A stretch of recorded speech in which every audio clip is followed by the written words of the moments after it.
computer. We're Mm. recording this computer.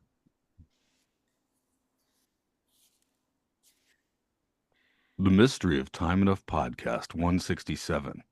The podcasters were zoomed up and the introductions had started. It was already snowing outside at Haneda International Airport and a large blizzard was brewing over the Pacific. Little did the podcasters of the episode know, in less than an hour, their podcast would disappear from all the podcatchers, never to be heard from again. Hello, welcome to Time Enough Podcast. We're talking about Nightmare at 30,000 feet. We're going up in altitude today. This is Matt here, bringing in some folks. Mark's back. Hi, Mark's back. You're in the Peel zone now. Oh no.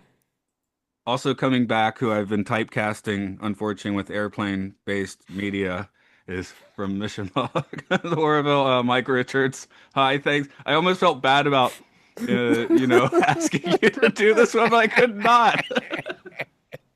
Well, I enjoy it. I mean, we've got to do Odyssey of Flight 33 and Nightmare at 20,000 feet. And now we get Nightmare at 30,000 feet. So I'm just lucky to be here, man. I enjoy it.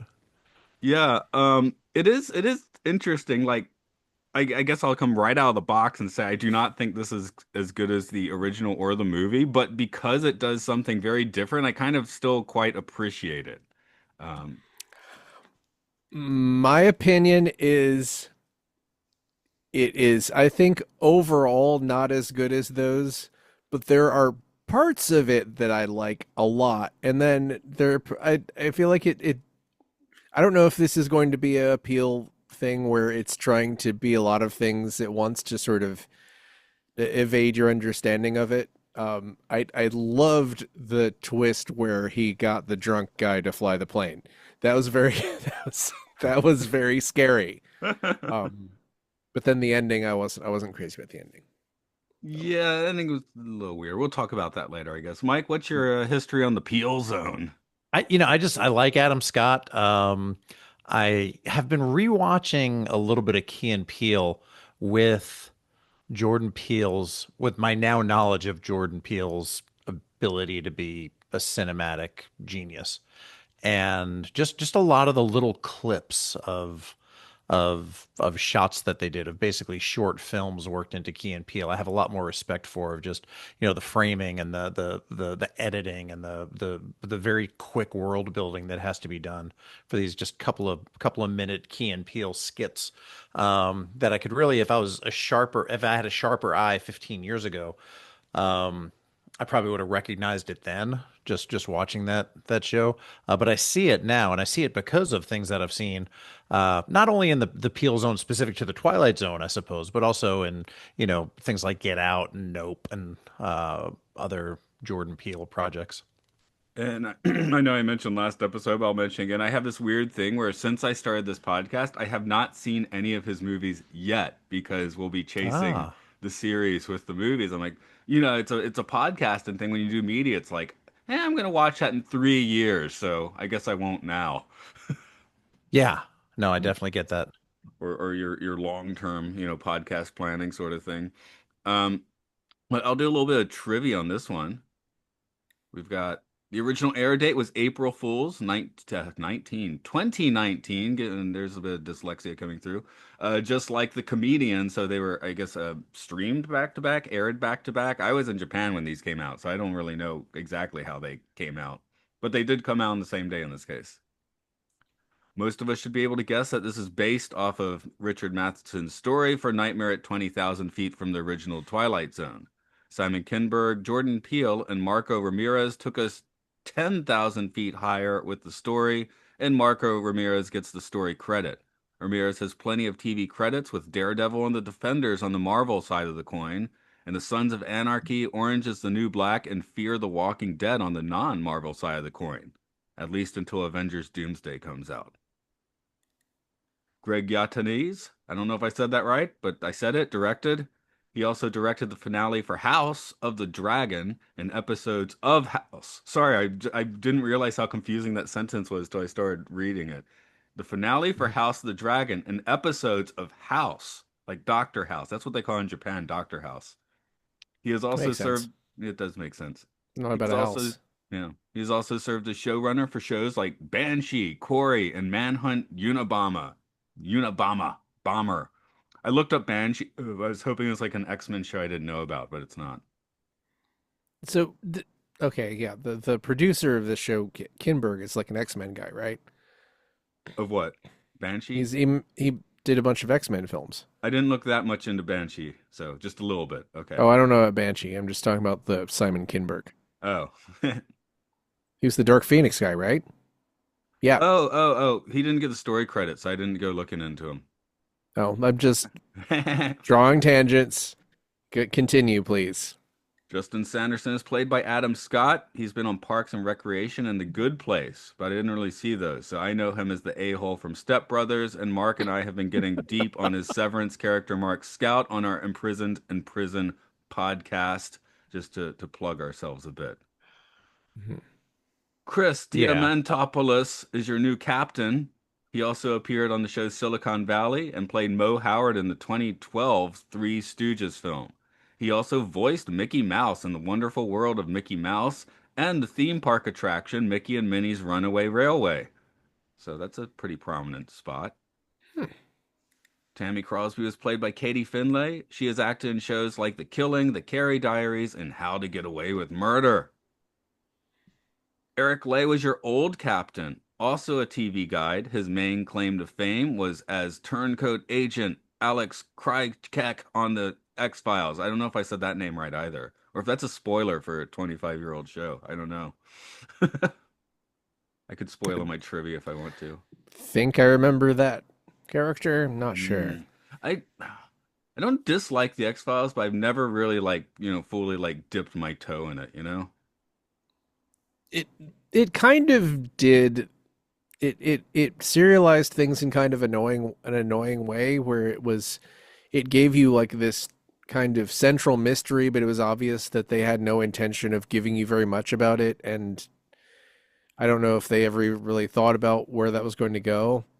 But it was like it could have just been a monster of the people criticized it back in the day for being, oh, it's a monster of the week episode, but I think the monster of the week episodes were the good ones because you didn't have to think about how badly they were handling the overarching alien, and aliens are real in it. Hmm. And that's not very, I don't think that's very fun to do like a are there aliens show and be like, yeah, aliens are they're definitely aliens. You just Like throw they them could have right done it above the without. city, like in V.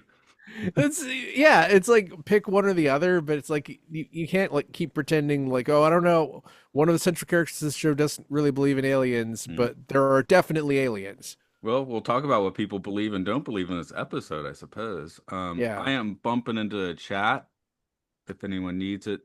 I have a prologue for you. I'm going to eeny, meeny, miny. Mike, you get the prologue if you can turn on that chat. I got it. I eeny, meenied it. Settling in for a 13-hour transatlantic flight to a land rife with ancient mysteries is Justin Sanderson. Mr. Sanderson Mr. Sanderson's occupation. Whoa. Mr. Sanderson's occupation is to uncover unbiased truth, but with an hour left before certain doom, he must ask the right questions of the right people. Landing at the truth this time will require an unscheduled stopover in the Twilight Zone. All right. Nice. Thanks. Did better than Uh, I would have done. I would have done a silly voice. Well, in the past, I'd try to do like a the world's worst Rod Serling impersonation, but this one I really can't, and I can't really nail down anything Jordan Peele would do. It's very straightforward. yeah, that came up when we did the comedian too. It's like, well, how do I read this? I guess I'll just read it. I mean, not me, but my guest, but I like the Jordan Peele's delivery. He acts like a guy who is scared but has to tell you the things he has to tell you but doesn't really want to, if that makes sense. Yeah. Which is he's got a not obviously I love the Rod Serling delivery, but he's doing a different thing and it works for me. But anyway, this is my first time watching this episode, and I watched the first episode as well, so I'm this far into the series. Right. Now, the first one we did have to have that season 4 Twilight Zone conversation of would this have been better as a 25-minute episode? And we Mhm. pretty much down on the answer yes.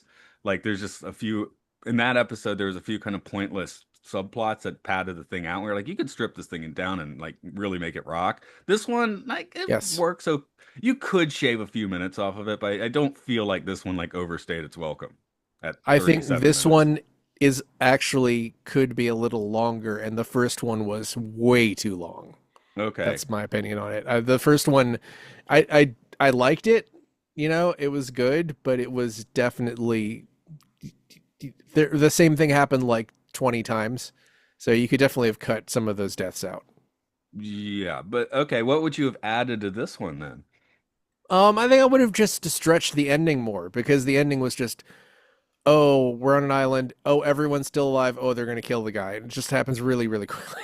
That's skipping to the end though. Well, I was talking to occasional guest Scott, but more guy talking on the phone, I guess. But I was talking about the episode. Yeah, at the end they're gonna eat him or kill him or something. So I also thought maybe they're gonna eat him. I mean, that's killing him too. You think they're gonna eat him? That'd be cool. I mean, they could have said that they should have said that they were going to eat him. That it just didn't make sense that I don't know. I don't think everyone would have survived that plane Mm. crash. Oh, but If that's the fun everyone writing. okay, if everyone survived the plane crash, they probably would be in a better mood than that. Well, that guy was drunk, but he was a good pilot. Maybe he crashed it properly. Yeah, I guess so. I don't You know. talking about Joe Beaumont? Yeah. Yeah, Yeah, he yeah. was exceptional. Do you guys read anything into the fact that they didn't find Adam Scott's character at the end, That's Mister why I thought Mister maybe they ate Sanderson? him. It could be. Yeah, and I was thinking of it maybe just from a pilot's point of view is, um, was all of this in Beaumont's head, and that was his like redemption arc of becoming, trying to get up there and save the day at the end of it. I don't know. I know that's Mm, really a stretch, but maybe none um, of it happened. I, yeah. I guess. Nah, don't go with Um, that. All of it happened. I don't know. I we guess we didn't. get to our questions. We'll talk about it more. But You didn't. otherwise, Sorry, you didn't bring up Dan Carlin, did you? In the trivia, no, the there's podcast a guy. certain point when it's just look. No, I did. I meant to actually. Oops. Yeah, go on about that. Oh, he has a podcast called Hardcore History, which is a very good podcast, but it's extremely dry and extremely long. So I find and it's always just him, which is I find that kind of difficult to listen to a podcast with one person. I don't know how you guys feel about that. I kind of agree with that. There's been one or two, and even when I get into it, it's like maybe a couple episodes, and then there's the Mhm. short form versus long form. If it's a guy, well, our friend Luke does Luke Loves Pokemon. He goes on for Mhm. 5 minutes by himself. That's different. And then some people go on for like 45 minutes by themselves, and Yeah. that can But be a little more of a chore.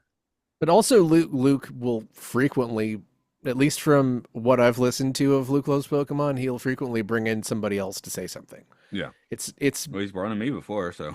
yeah, it's not just him talking the whole time, even for those 5 minutes. So yeah, that doesn't really count. There's also the true crime podcast. Have you guys ever been into like the true crime podcast? A little. Just like the genre, not the specific podcast. Oh, not the specific podcast, but just like the genre. I've never Yeah. been particularly Mhm. appealed to it. The one time as I was listening to whack conspiracy, not conspiracy stuff, but like Atlantis and like stuff like that, the Anunnaki stuff, and then their other thing. I think their actually bread and butter was doing true crime, but I didn't really listen to those episodes, except for the H. Holmes one, of course, because you always listen to that podcast. Yeah, I'm a fan of Last Podcast on the Left, and they do it started out as a true crime podcast, but they do all of those. They do ghosts, aliens, other stuff because true crime. There's only so much you can really do, and I think it's like you have to spread out because if you talk about murders all the time, you're going to destroy yourself, Yeah, talk destroy your about mind. Atlantis as well. And Yeah, I wrote those damn disaster podcasts. Like the true crime thing didn't even like click for me for a while. Probably because that's not my jam. yeah. This is a. I don't. Um, I don't know. There's an instance where someone I know was covered on a true crime podcast because they stalked some people. Oh, So that was yeehaw. interesting. But that was not a very good podcast because it Oh, was mostly like just really interviews and very dry. That was a weird thing where it was almost all interviews and the people doing the podcast barely talked. So I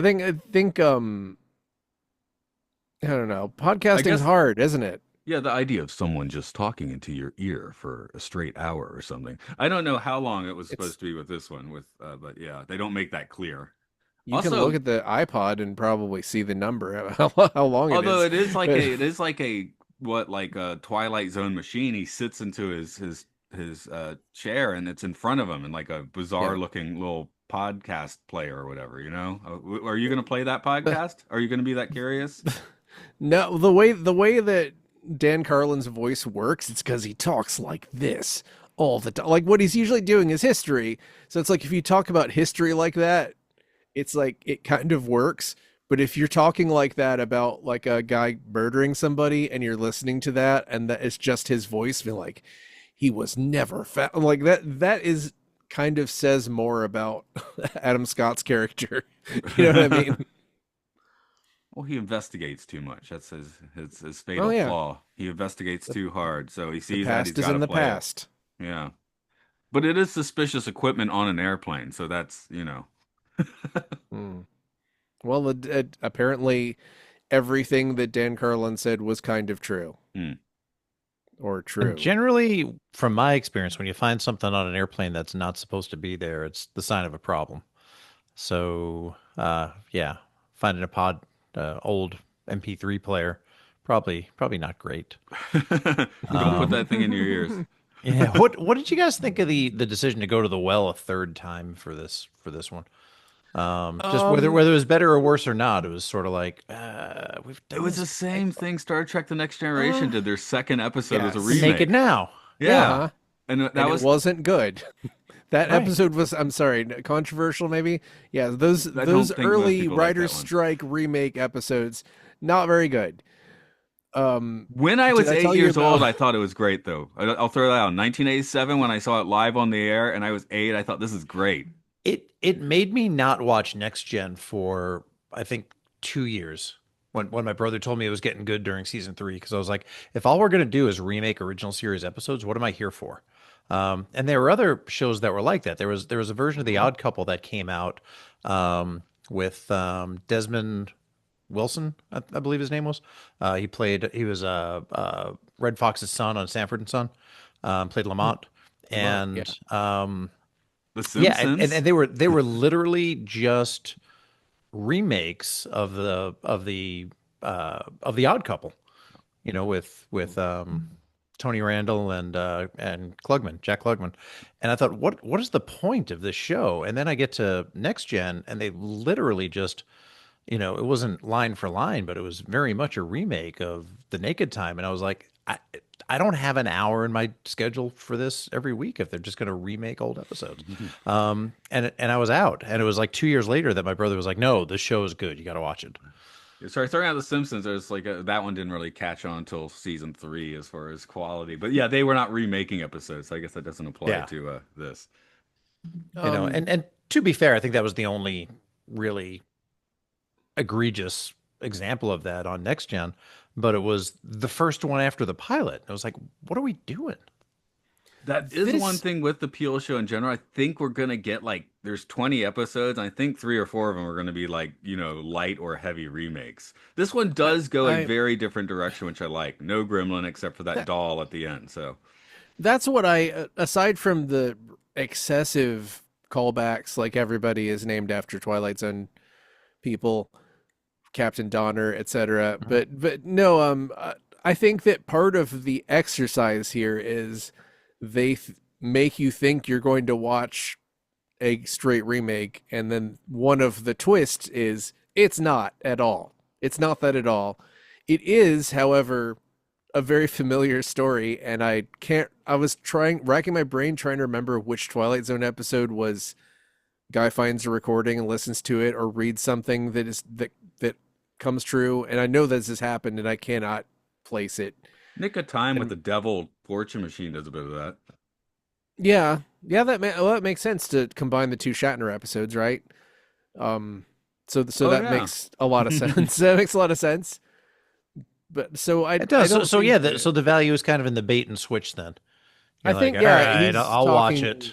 Yeah. because Rod Serling was, he was literally talking directly to the audience, but I think a lot of what the Twilight Zone was doing was kind of engaging the audience in fourth wall breaking and sort of talking directly to us. And I think that's what this is doing. It's just kind of trying. It's also doing a lot of other things, and I think for a while I was like, it's just going to turn out that it's in the guy's head. But then the twist, like I was saying earlier, I think the twist where he puts the terrible drunk guy into the cockpit is great That was because fantastic. I I did also not love see that that. coming at all, I love that honestly. he's doing the Mitch Hedberg bit where the comedian, where he's talking about, you know, being acting like you're a raging alcoholic on tiny bottles of airplane liquor, which he's, doing for real. So I was happy to see that. Um, Yeah. hey, if you're a passenger on a plane, I have to point out since Mike pilots them, but if you're a passenger on the plane and Jordan Peele comes up to do the safety announcement, are you trying to find a way off that plane? It does not get better from there. Yeah, Did you see? Did you guys see the thing about Pluribus? How someone's Samsung, the Samsung refrigerators have ads on them now, and a I woman don't. named Carol with some type of schizophrenia saw an ad that said, "We're listening to you, Carol," and it triggered a psychotic episode. Well, that's what they say about Brian Wilson in the movie Seconds, where he walked in and the movie's like, "Hello, Mr. Wilson," and then he walked right back out, probably because he was tripping and it was 1966. But Let's not pretend that Brian Wilson only was messed up when he did drugs. I mean, oh he no, he definitely had had a he lot had of other things problems. going on. But I just that's the famous famous story for people obsessed with the Beach Boys is that he walked into Seconds and walked right back out because the movie directly addressed him.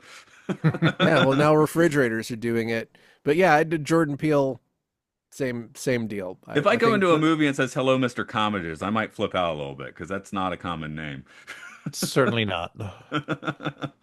I feel like doing drugs has made me more like if I see something weird like that, I'm like, huh, it's made me more feel like things are Oh, that coincidences. happened. That's fine. Good. Here's something I had a question. That they say New York to Tel Aviv is 13 hours. Does that sound right? That's about right. Yeah, I've done Sure. that flight. Okay. Yeah, when I used to fly for TWA back in the 1900s and early 2000s. Yeah, that's about right. Okay. Yeah. I remember flying from New York to Lisbon and that being like 7 hours. But Yeah, I it's like yeah, six and a half, seven. That's I easy. I mean, I guess the yeah, Mediterranean's long. Okay. it's you got a long way to go from there. Yeah. It's like, Well, isn't it like coming back from Japan. you never fly straight, right? You fly in sort of an arc because of how the Earth is, right? Am I oversimplifying this? You're actually flying more or less straight, but when it's projected onto like a flat map, it looks like a curve. Hmm. Okay, that makes sense. Unless you're in a flat Earth. Then Yeah. you're going to draw the lines differently. No, it's straight because it's Yeah. right there in front of you. It's always there in front of you. Mark, you saw the Uh, t-shirts, right? what? As the previous mentioned, Scott found in a Japanese department store. It had a picture of a flat Earth, and then above it and said "The truth revealed," just like in a regular. And the people buying the shirt have no clue what's going on with that shirt. It's in Oh Japan, right? Because no. people buy things. They're just like, oh, Oh. okay, it looks cool, I'll buy it. It's like people wearing like kanji they don't know in the States. Oh no, AI is going to ruin shirt literacy forever. Yes, yes. I flew with a young man whose brother does animation on films, and he directed me towards one called Behind the Curve or Beyond the Curve. That was it was a kind of a documentary. They followed around the Flat Earth Society, guy that started it, people that are in it, the conventions that they have, and the great lengths that they're going to prove that the Earth is flat. Um, it's I don't want to give you any spoilers. It was an entertaining film. I mean, if they're not Check that out. screaming, I'll listen to someone explain why the Earth's flat for, maybe 10 minutes. It's They fun. were they were doing their best. Let's just say that the more they invested and the more experiments that they conducted, things were not looking good for their cause.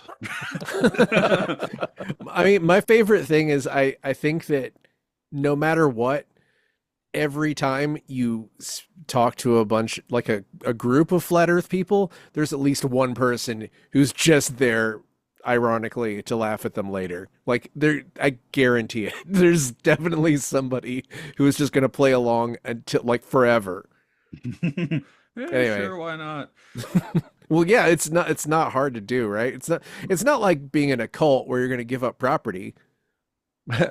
But the last experiment that they did didn't go their way, and then they all just kind of looked at Mhm. each other, and then they rolled the credits.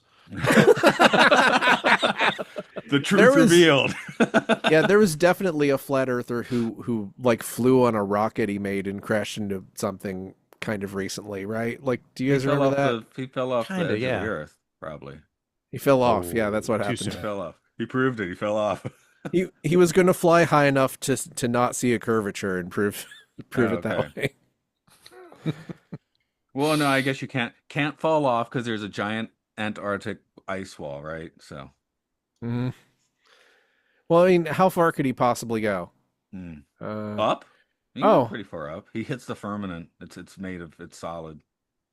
Mad Mike Hughes Who's Mad dies Mike after Hughes? crash landing homemade rocket. Oh, this was 2020. It was that long ago?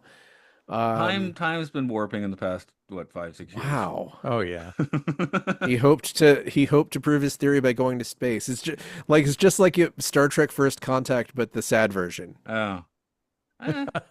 I mean, maybe he's trying to prove something dumb, but hey, if you died trying to send yourself into space in your homemade rocket, I mean that is a impressive way to go. What's his name again?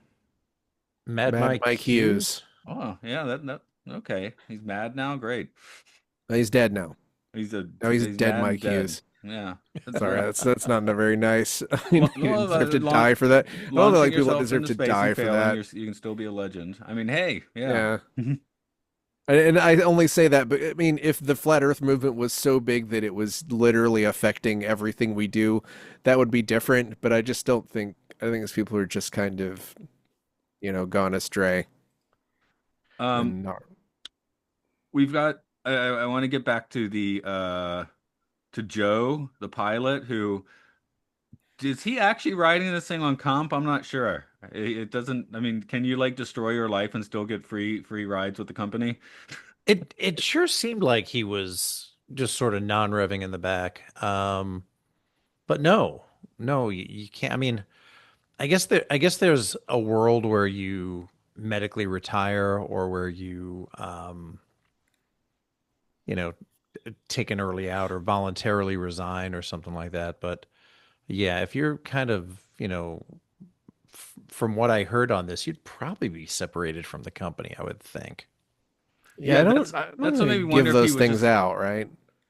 Yeah, that's why I was wondering if he actually was a ticket paying customer and was just kind of like trying to brag. Probably. Yeah, that probably makes the most sense because, I used to do this. I used to be a jet captain kind of thing. I could see that coming up, that kind of mentality coming up if you were on a ticket and people are treating you like a passenger and you're like, no, no, no, no, no, I'm a pilot. And you just spent, 5 hours drinking in the airport lounge, and now you got your tiny bottles of liquor on the plane. That's how you do it, man. That's the dream. That's Yeah, the retirement dream anyway. I certainly felt like there were things he wasn't saying, and maybe what was Adam Scott's character's name? I'm just thinking about them by their Sanderson. Sanderson. Yeah, oh right, of course, Sanderson. 'Cause he's like the name, like Brandon Sanderson.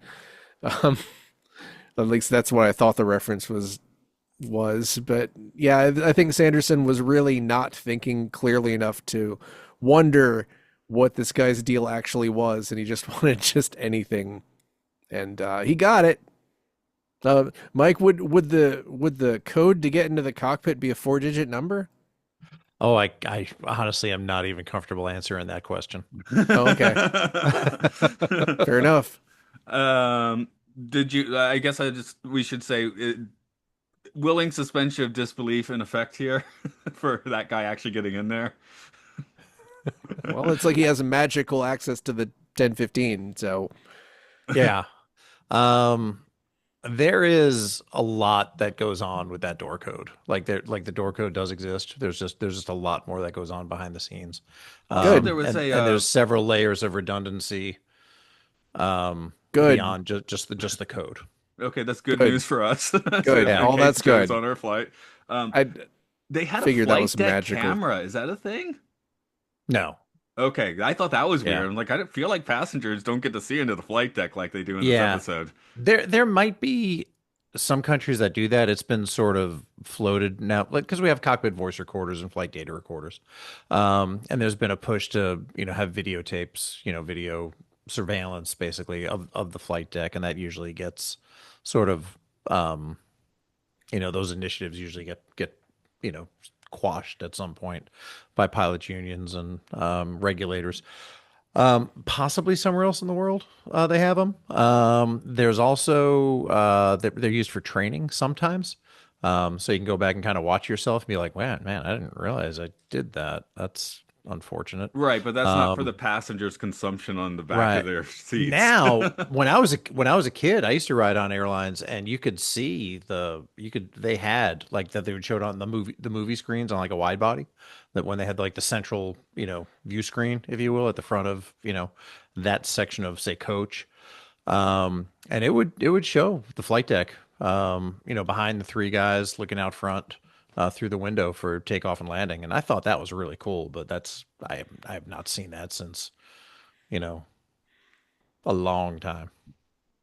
Um, I guess we do need to discuss, is Justin Sanderson less nuts than Joe, as nuts as Joe, more nuts than Joe?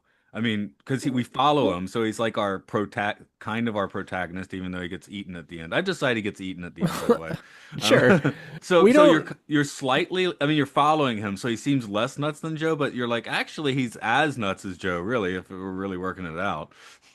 Well, we're never given an answer to what the deal with the podcast is whatsoever. So I can't really litigate how crazy Sanderson is. If you were given that stuff, then would you make way better decisions than him? Would you just be like, I better take this and turn it off? Would you Because start that's a smart thing to harassing do, the right? crew? I don't know. No, Yeah. I wouldn't. Would I you start personally, harassing the Russians and the Sikh, you know? I would sit there and just be nervous and not talk to anyone and hope that things worked out. That's what I'm like. I Nothing would make me go and harass strangers. Like I mean, I he's going can't do around it. actively looking for an air marshal on the plane, you know? I could not do it. I would die. I would just rather die than go around like I'm the kind of person where like if my food is inedible, I will just quietly set it aside and just pay for it and leave. Like unfortunately, I'm like really like it has to be things have to be dreadfully bad for me for me to actually and a podcast that tells me things that might happen is not enough to make me go and harass people. I So, mean, you Yeah, might assume. I don't think you're alone there, Mark. I think a lot of people, even I've even talked to people that are knowledgeable about airline operations that sit in the back and they're like, this is wrong, and they know it yeah. is, and they don't say anything. Yeah, if I see something that's like a box that's got a blinking light on it, then sure, I will ask, "Hey, can Is you want to check that that?" yours? Yeah, that's different than, doing what would obviously be considered irrational. But also he's a celebrity, so that's different. I mean, that's part of what drives the show Pluribus also was that the main character is a celebrity. So they feel comfortable sort of getting in people's face Well, because I guess that works in a different way in that when I saw this episode the first time, I only knew Adam Scott for Step Brothers. So I'm like, yeah, that guy would go bug the flight crew, sure. I was just like, yeah. I was kind of just Well, you pasting his Step mentioned Brothers character on him a bit and being like, yeah, he'll do that. Well, I'll go ahead and say that his Perks and Rec character probably would too, and his The Good Place character definitely would because he's literally a demon in that show. Okay. Yeah, I Like was he I was would, like part. I had Party Down Adam Scott and Step Brothers Party Adam Scott to yeah. base my opinion on the first time I saw this. Yeah. Yeah, Um, and you could see where having seen those two things with him and not those TV. Well, I guess if he's a demon, maybe he's still. But I'm like, yeah, that guy sucks, right? But But there's another precedent for it because what was it uh the one that you and I covered, Matt, the Rod Serling movie film, Flight oh Doomsday Flight, the Doomsday yeah, the yeah, Doom Doomsday Flight. That's correct. yeah, that had a celebrity on board that was not shy about getting up in the face of the airline crew either. Yeah, okay, yeah. yeah, good point. That Well, one's done very disaster movie like, where this one is done Right. actual Twilight Zone, which is kind of funny because that one's written by Rod Serling. But well, this was I put in my notes when Beaumont started going up to the cockpit and got in and took over. I was like, is this guy the devil? Because if this was an original Twilight Zone, that would be very likely. you It's you like, oh, want it turns out you let the devil fly the plane. you want You you know what want I the mean? John Goodman scene where he's running down the hotel hallway screaming while fire shoots out. Barton Sure. Wait. Fink. I'm Oh, describing the right. Barton Okay. Fink scene. Okay. My thought went to Fallen, which is the movie where the devil is like possessing people and John Goodman is in it, and at the end, the devil possesses John Goodman, He's and a he's good man at screaming doing that. Yeah. and he's keeps screaming about how the Beatles are for pussies because oh, sorry, this is the wrong show to say that. Yeah, don't care that much. No, but yeah, because the Rolling Stones song drives that entire. Have you guys seen that before? No. Fallen. Anyway, That's why I'm bringing up Barton Fink probably. that's fun. Okay. Denzel Washington. But that's the Anyway. thing, why I brought up Barton Fink. Maybe it's in Fallen too, but in Barton Fink, it's like John Goodman when he first comes on screen, he's like equal parts, creepy and charming, and eventually the charm wears off, and he turns into like the devil. Well, that's sort of what his character in Raising Arizona is too. Like you kind of like him at first, and then actually, yeah, and the Big Lebowski also. You kind of like him at first, and then he turns into the No, worst you person don't on like earth. him in The Big Lebowski. You're You amused by might him. kind of like him at first. He's presented as the friend of the protagonist, so Mm. you're going to give him a little bit of God. That's such a John Goodman thing, I guess. Of course, Raising Arizona's got the biker who seems like more of a demon, right? So, Yeah, that has a lot of layers. yeah, All those layers. Yeah. layers and Coen layers and brothers should layers. have made a Twilight Zone. They get back together, make a Yeah, Twilight Zone. they'd do it. They could do it. I from what I've heard about one of the Coens movies being kind of bad, I wouldn't be surprised if they're getting back together pretty soon. Ethan, don't. But yeah, this episode has a lot of layer. Wait, I forgot to ask this, Mike. What were planes not going to 30,000 feet in the 60s? Is this significant at all, or they just throw the number out there for no reason? I think they just elevated it one. If the way I remember it, the Nightmare at 20,000 feet was kind of a DC-3 or some kind of propeller driven airplane, where 30,000 feet really would have been a stretch for that. Yes, they had jet aircraft at that period of time. They were flying into the 30,000 foot range and above. But it was it sort of goes with the timing, right? The propeller age, airplanes were cruising around in the 20s. The jet age, which we're far beyond, which technically was happening during the run of the Twilight Zone, is an appropriate altitude for an airplane to be going from New York to Tel Aviv. So the movie got it wrong, basically. Still 20,000 feet in the John Lithgow movie version. Yeah, that I think, hot take. I think that scene got I think that got a lot of things wrong, but So, okay, so the von Karman line is the place where space starts, and that's yeah, 330,000 feet. So right, yeah, so about they 50 can miles. keep raising it. They can keep raising it until they get there, and then it's going to have to be a spacecraft after Right. up That'd be after Nightmare in low Earth orbit. Yeah, yeah, you do an 10 airplane they too. why not? This story would work. The original story would work very well on a space tourism flight. I think it would just be more expensive to make that episode. Mm. Well, you wouldn't really Yeah. have the regular folks on that plane either. It'll happen. Mm. That will, I can guarantee someone will make this. But I was very glad that this wasn't the same story. Look, because I wouldn't have exactly hated it if it was, but I liked having something different and also wondering if the gremlin was going to show up the whole time. Well, the gremlin shows up at the very end. It sure did. Yes. Turns out the gremlin The was the friends we made along the way and it's who sort of ate like, us. how would you go? So you look at, 20,000 feet, the Gremlin, they're in a prop airplane, Shatner doing fantastic Shatner stuff. Um, but then the film version was just in my mind, it was just like a weird caricature of that. It was Lithgow just overacting more. It was fisheye lens. It Oh, he's was full on just from the first scene. He's going nuts in yeah. that bathroom from shot one. Yeah. And So, like, I don't know how if they were just going to extrapolate out another version of that, it would have been crazy. Like it just would have had to be just like so over the top that I think it was good to take this, like maybe a little bit more of a slow burn in a different direction. And for that, I think the full length, hour-ish program was well suited for that. Yeah, yeah, this was kind of hovering, like it definitely benefited by being what 13 minutes shorter than the comedian, I think. yes, and it Yeah. had more to it than that did. I mean, Hmm. like I said, I didn't think that was like a bad episode per se, but it was strangely longer. Yeah. This is like the only like I was saying earlier, the thing that I feel like could have used a little more time is at the end we get the reveal that everyone survived and they're just all closing in on him. Like I feel like that's a quaint and outdated thing that everybody is gonna kill this guy because they're all so Eat, mad. eat. That's just not how people operate. They're It's hungry. like I feel like this episode was treating human psychology kind of like, it's the guys going through self-help type stuff and trying to understand things, but then the ending is just like, whoa, I'm gonna get this guy, and that's just everyone, which is kind of ridiculous. Does that make sense? Like it's kind of like I, a almost cartoonish. I hear what you're saying, and what you're saying does, I think, I I wish it made more sense. I mean, it makes sense.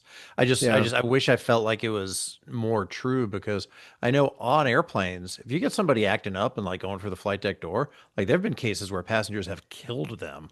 Like, I mean, and I'll leave it to other people whether not or not to decide whether that was justified. But it could be somebody just having a psychotic break and like maybe running for what they think is the bathroom, just to be alone in their anxiety, but they're perceived as trying to storm the flight deck, and yeah. they get killed, they get smothered and killed or beaten, and so at this point they're on the island. Do they have to kill him then? I don't know. They've seen I Lost. think part of it is just that it's just a shot of everyone slowly closing in on him, which also Yeah, is kind of unrealistic. It's like that looks like a shot out of a zombie movie or something, where it's like you yeah. would have people would at least be screaming or something. Like yeah, the remind me of there was that viral video of the lady on the airplane who was just pointing and screaming, "I see a guy there. There's definitely a guy there." You know what I mean? Do you remember that thing? Anyway, no one Guess killed not. her, but that was also like genuine human frenzy. I guess it's a stylistic evocative shot at least. Like that's one of the ones that Yeah. kind of does burn in your memory after you've watched this, even if it's Hmm. like it's Yeah. like uh I'd, yeah. it would have if everyone was running at him or maybe some people were I don't know. Just the general shot of everyone survived and everyone is just going to close in on him slowly and eat him, I guess. It was kind of as kind of half-assed to me, and I wish they'd done something a little more interesting, or even if they just had one person hit him with a pipe and then everyone else walked up, Yeah, that would and have been yeah, better. he gets hit with a pipe, and then we go to the director credit or whatever. Yeah, I guess that And Jordan segues Peele's standing nicely. there over his corpse. I guess that does segue us nicely into the who in this episode went into the Twilight Zone, because I feel like we go anywhere from Justin Sanderson all the way to everyone on the plane. What do you guys Mm, think? everyone except him. He didn't go to the Twilight Ooh. Zone. He's Yeah, just nuts. Is that what you're saying? I'm saying that the narrative is centered on him. He knew everything and saw everything, so everyone except him. Okay, that's okay. That's an interesting tape because I asked the question like with the oh yeah, obviously he was, but yeah, now that you're mentioning, I guess he has more knowledge, but he is maybe he's getting knowledge, in the Twilight Zone, so I he could be the mean, deepest in there. I know this has happened before, but I would call this a cursed omniscient character. Like that, I think that's sort of a Twilight Zone thing where he sees everything and knows everything, can't do anything about it. Cassandra It's like complex, yeah. cursed omniscience. Mike, any takes on our Twilight Zone dwellers in this episode? Um, I think Sanderson, opposite. So between you and me, Mark, we got everything covered. Because I'll say Yeah. Sanderson went to the Twilight Zone, and I'm kind of going with that final narration a little bit, and I know we'll probably get to that here in a little bit, but in the end, he was an investigative reporter, unwilling to investigate himself. So had this MP3 player that was loaded up with a tale of the demise of the flight that he was on and took it so seriously without scrutinizing that bit of information that this whole chain of events kind of started to unfold. And maybe an investigative reporter should have a little bit more of a critical eye at looking at what they're doing. But with his PTSD and that was were they even capable of that at that point? Um, so maybe not Twilight Zone. Yeah, maybe he was. I kind of feel like he was the one that was sort of led down this chain of events by their own earlier uh, series of life events and wasn't able to separate the two. Is that the Twilight Zone? Kind of sometimes it is that blurring between reality and fantasy. I mean, he's very much alone. Wherever he is, he's alone this entire time in a frightening way. That's a big difference. The original, of course, he's got his wife with him, and here he's just kind of Hmm. like quickly going nuts on his own. Hmm. Of course, the second question is, we'll stick with Justin for the moment. Does he deserve his trip into the Twilight Zone? No. No, because he's mentally kind of having a bad time. I mean, what did he do? He set up a guy to crash the plane, who drunk drive the plane. I mean, well, but the Twilight Zone made him do that. So Didn't that's make like a him tough do one. that. That's where the deserve comes in because he really does have to take a lot of initiative to make that happen. He could have done like you, Mark, and just sat you're, you're quietly freaking out in his seat. you're convincing me. I think maybe this will, yeah, now that you mention it, yeah, he does. Okay, Now I think he does. I've convinced you. That's not my Wow, goal. because I just want a counterpoint. Mark, you convinced me. I don't think Matt unconvinced me. But yeah, I feel like sure, making the drunk pilot fly the plane and crashing it was the result of him being the dragged into and dragged into the Twilight Zone, undeservedly so. That's how I feel. If you take the thread of conspiracy theory podcasts, which this doesn't hammer that idea super hard, but if you apply this to that, then yeah, wow, things can go really bad really quickly. So yeah, if someone follows a conspiracy theory podcast to the point where they're harming people, then yes, they deserve to go to the Twilight Zone for it. Yeah, have fun with your conspiracy. That's the way to go Okay. with it. I think just you just have to don't let it consume you. He's not having fun on this plane, that's for sure. I mean, it was No. true crime, the sliver or three different, but yeah. Um, do you think Joe, the pilot, is actually Joe Beaumont or was that? Beaumont. Yeah. Yeah, because it's Beaumont. Ryder. Yes. Okay. Yes. Um, anyway, do you think he's like even a real person, or is he just like is he the actual gremlin from the Twilight Zone? I think he's a real person. You could find that guy if you look hard enough. Okay. Well, he deserves whatever he did because he was hell bent on doing it. So I think he got what he wanted. I he think got what he actually wanted. He was pretty happy to do the stuff that he did. He's a can-do guy. I think Um, maybe he shouldn't have gotten to what he wanted. Anyway, the rest of the airplay don't really feel like I need to ask if they. I mean, nobody deserves to have a dumb desert island ending like they have. So Russian mafia deserve to die. okay, and they Just lived, didn't kidding. I they? don't know, man. I don't know. Maybe what who knows You what can he wish did. death on them, but they lived. Maybe Putin just didn't like him, and that's the only thing that mattered. Hmm. Like that's the only reason he was there. Well, let's place this one on the tripometer. Zero, of course, is not trippy at all. Five is extremely trippy. After doing all of those 50s and 60s Serling movies, I feel like I'm currently a little skewed. So I'm gonna let because now I'm like, oh, it's a Twilight Zone, it's super trippy. So I'm gonna let you guys go first on tripometer ratings. Mark, is that two? 2.0 Okay. because from the outside nothing happened. The trippiest thing to me that happened is just everyone survived a plane crash. Sorry, Mike. I'm not trying. I hope I'm not trying to like be like Fair. weird about it, but yeah, that everyone surviving like that's pretty trippy. A catastrophic looking crash A is what we should say. catastrophic looking Yeah, Because plane I crash. mean, just to be able you to know, ditch an airplane, and have everybody walk away is, you know, they call that a miracle when it happened on the Hudson, and that was controlled. Okay, Yeah. this was not so controlled. yeah. So, So like, if they had shown like the plane floating on the water or something, I'm like, okay, but it's like it's in like pieces. I'm like, oh, that doesn't look so likely that I everybody mean, survived that. don't get me wrong. They all deserve to survive except for the pilot and and I guess Sanderson. Mm. They they Um, they cast judgment on him. Yes, they answered question number mhm. two and said he deserved it.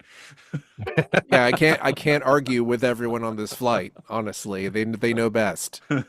They were there. They were there. Mike, what's your number for this one? Oh, I think it was pretty straightforward, honestly. Um, Two.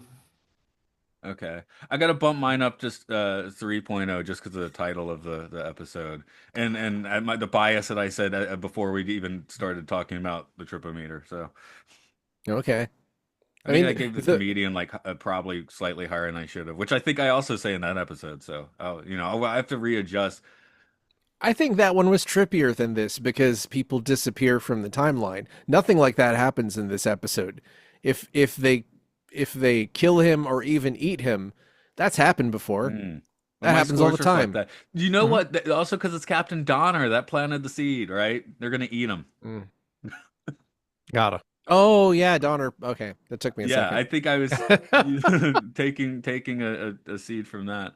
Donner Party, Jeffrey hmm Donner, Richard Donner. Yes. Nope, does not belong in that Somewhere conversation. close, I I guess, don't. but I don't think he ate anybody, but we can't be sure, can we? The name like that. He had 90 years Mm, to eat 90 years someone. to eat someone, yes. Uh, I guess we'll wrap up for today.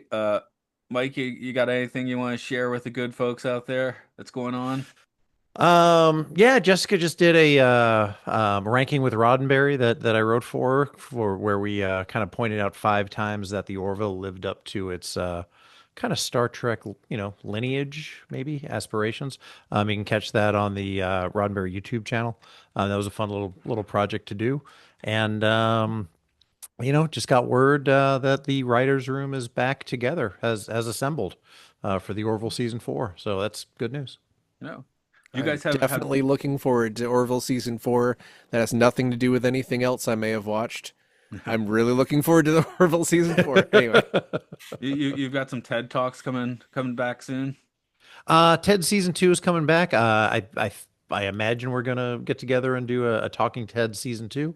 Nothing definitive yet, but I do think that is a pretty good chance of us doing that. Right. Over nice. here, Time Enough Podcast is part of a bunch of insane media podcasts over at podcastius.org. We mentioned Luke Loves Pokemon. You can do that if you want to hear that.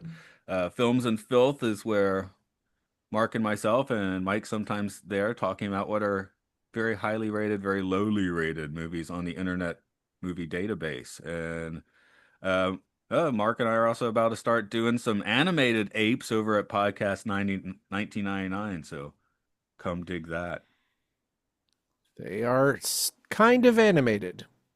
Not very Yeah, a animated. little bit They move animated. sometimes. Okay. Let's kill Mark. Ah, no, comma. Let's kill, comma, Mark. Just yell comma and make it appear. Okay, I'll go ahead and end this guy.